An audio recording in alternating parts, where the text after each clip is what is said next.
আমরা তো ধর্ম পালনে কাউকে বাধা দিইনি। ওরা তো বলেছিল যে বিজেপি এলে মুসলমানদের তাড়িয়ে দেবে, নামাজ পড়তে পারবে না। তা বকরি ঈদও করেছেন, পশু হত্যা আইন মেনে করেছেন, অসুবিধা নেই।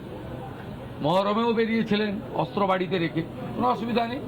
ভদ্র থাকবেন, আইন মেনে চলবেন, ডিজে থেকে দূরে থাকবেন, নিজের ধর্ম নিজে পালন করবেন, অন্যর কানে গিয়ে ফুফু করার দরকার নেই। সব ঠিক চলবে, সুন্দর চলবে। আর বন্দে মাতরমটা গাইতে হবে। অরিন্দম ভট্টাচার্য এবং মানস ভট্টাচার্য, দুই ভট্টাচার্য এখনো বলেননি। আমি অরিন্দমদার কাছে শুরুতে যাচ্ছি। অরিন্দমদা, প্রথমত কেমন লাগছে? হিন্দু কনসলিডেশন করলে কি হবে অনেকে বলেছিল, এবার একটু একটু করে বোঝা যাচ্ছে কি কি হতে পারে। ব্যাপারটা হচ্ছে যে এটা হিন্দু নয়, এটা আমাদের ওই যেটা সজল বলল, হিন্দু আমাদের সংস্কৃতি, আমরা কালচারাল হিন্দুইজমে বিশ্বাসী, ওয়ে অফ লাইফ। হিন্দু ঠিক ধর্ম নয়। এই ইতিহাস ব্রিটিশরা পর্যন্ত তাদেরকে সম্মান জানিয়েছে অনেকগুলো জায়গায় অনেক আগের শতাব্দীতে। এই যে তারকেশ্বর ছিল ঐতিহাসিকভাবে শৈবক্ষেত্র, একেবারে ঐতিহাসিক তারকেশ্বর শেওড়াফুলির শৈবক্ষেত্র 300 বছর 400 বছর ধরে। এবং অযোধ্যা থেকে যখন বিষ্ণুদাস এসে অযোধ্যার সঙ্গে সম্পর্কিত, যখন অযোধ্যা থেকে বিষ্ণুদাস এসে রাজা ভরমল্লর স্বপ্নের মাধ্যমে তারকেশ্বর মন্দির প্রতিষ্ঠা হয় এবং প্রচুর রাজারা, প্রচুর মানুষরা, এখানে প্রচুর ইকোনমি, বর্ধমান, দ্বারভাঙা, নরেশ এবং আজকে বিরাটভাবে এই মহন্ত রাজারা গ্রহণ করেন। এই গঙ্গাসাগর, তারকেশ্বর, তারাপীঠ, মদনমোহন, বিষ্ণুপুর, এই তীর্থক্ষেত্রগুলো হচ্ছে টেম্পল ইকোনমি, যেটা একটু আগে সজল বলছিল। এবং টেম্পল ইকোনমিটা কি একটু খায় না মাথায় দেয়, একটু বাঙালিকে বোঝায়। চারটে জায়গা আমার নিজেরও এটা, আপনারা গালভরা নাম বলেন টেম্পল ইকোনমি, কি ব্যাপার? মানে যেমন হচ্ছে কুম্ভমেলা থেকে লাভ হয় সরকারের 32,000 কোটি টাকা, একদম গভর্নমেন্টে ইউপির অডিটের, একদম মানে অডিট থেকে 13,000 কোটি টাকা শুধু অযোধ্যা ট্যুরিজম থেকে উত্তরপ্রদেশ সরকার লাভ পায়। সরকারের একদম ওদের যে এজিইউপি সেখানে অডিটে প্রকাশিত। 35,000 কোটি টাকা রোজগার করে অন্ধ্রপ্রদেশের সরকার তিরুপতি থেকে। 17,000 কোটি টাকা জম্মুর সরকার পায় বৈষ্ণোদেবী থেকে। হরিদ্বার, বেনারস, ঋষিকেশ থেকে যে পরিমাণ লাভ হয়, শুভম বললো যেটা ঠিক, এর শিল্পক্ষেত্র থেকেও লাভ হয়, টেম্পল ট্যুরিজম থেকেও লাভ হয়। আচ্ছা অরিন্দমদা, কেরালাতেও আমি শুনেছি এরকম লাভ হয়, কারণ কেরালা থেকে কেরালাতে তো বাম সরকার ছিল। আপনারা বিজয়ন গভর্নমেন্টের রিপোর্ট দেখে নেবেন। ইন্ডাস্ট্রিটা হবে কিনা? ইন্ডাস্ট্রিটা হবে না, শুধু টেম্পল ইন্ডাস্ট্রি হবে। চন্দ্রযান হবে, চন্দ্রযানের তৈরির আগে নারকেল ফাটানো হবে। চন্দ্রযান তো রাজ্য করে না, চন্দ্রযান তো রাজ্য করে না।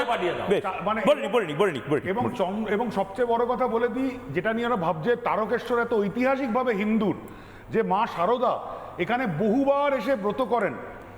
1977 সালে বামফ্রন্ট আসার আগে বাবা তারকনাথ, আমরা ছোটবেলা শুনে গল্প, বড় হয়েছি গান শুনে, আজ তোমার পরীক্ষা ভগবান, হলের পর হল জোরে ফাইট, এটা ছিল বাংলার সংস্কৃতি। নেতাজি চিত্তরঞ্জন দাস বহুবার মোহন প্যালেসে, যেখানে শ্যামাপ্রসাদ মুখার্জির বিখ্যাত তারকেশ্বর অধিবেশন আসেন। 1885 সালে ব্রিটিশরা তারকেশ্বর শেওড়াফুলির মধ্যে ট্রেন সংযোগ আরম্ভ করে, কারণ ওদের রেল কোম্পানির লাভ হয়। শ্রাবণ মেলা, গাজন মেলা, শিবরাত্রি, এই শৈবক্ষেত্রের কালচার, এটা কালচার সমস্ত মানুষ, ওখানে প্রচুর মুসলমান ফুলওয়ালা থেকে আরম্ভ করে মুসলমান যারা ছোট ছোট সোলার কাজ করে, তারা তারকেশ্বর থেকে প্রচুর লাভ পায়। এবং এইগুলো রামপুরহাটের তারাপীঠের চারপাশে মুসলমানরা কি পরিমাণ ওখান থেকে লাভ পায়, এবং কোনো গণ্ডগোলই নেই। এবং বারবার করে বলে দিচ্ছে, এক্ষুনি যেটা শুভম বলছিলেন, শুভমকে ভাঙার জন্য নয়, মন্দির তৈরি হয় না, এটা সজল বলল, কিন্তু মন্দিরের মধ্যে যে তীর্থযাত্রী অমরনাথ থেকে কোনো রকম আজকে আজমিরের উরাস উৎসব মুসলমানদের, সেখানে রাজস্থানের বিজেপি সরকার সেখানে তার লজিস্টিক, আলো, খাওয়ার জায়গা সমস্ত কিছু দেয়। নতুন মন্দির, মসজিদ, জগন্নাথ ধাম বানাচ্ছে না কেউ, এবং সেইখানে তার ব্যবস্থা সুরক্ষা দেওয়ার দায়িত্ব সরকারের। এখানে কোনো হিন্দু মুসলিমের ব্যাপার নেই। এবং শেষ কথা বলে শেষ করি, যে আজকে সেই শৈবক্ষেত্রের, ঐতিহাসিক শৈবক্ষেত্রের সংস্কৃতি ফিরে আসছে নতুন একটা ছদ্ম সেকুলার যে দরকার না। এবং লাস্ট একটা বলে দিই, জ্যোতি বসু মুখ্যমন্ত্রী থাকাকালীন তারকেশ্বরের যাতে কিছুটা উন্নতি হয়, এটা শুভমের জেনে রাখা উচিত। প্রথম বাস স্ট্যান্ড তৈরি করে দেন, কারণ সেখান থেকে তারকেশ্বর মিউনিসিপ্যালিটি প্রচুর লাভ করতে আরম্ভ করে। না বই না শুরু করলেন, না না না, তারা বলে বাস স্ট্যান্ড তৈরি করে দেন, শুধুই একটি বাস স্ট্যান্ডই তৈরি হয়।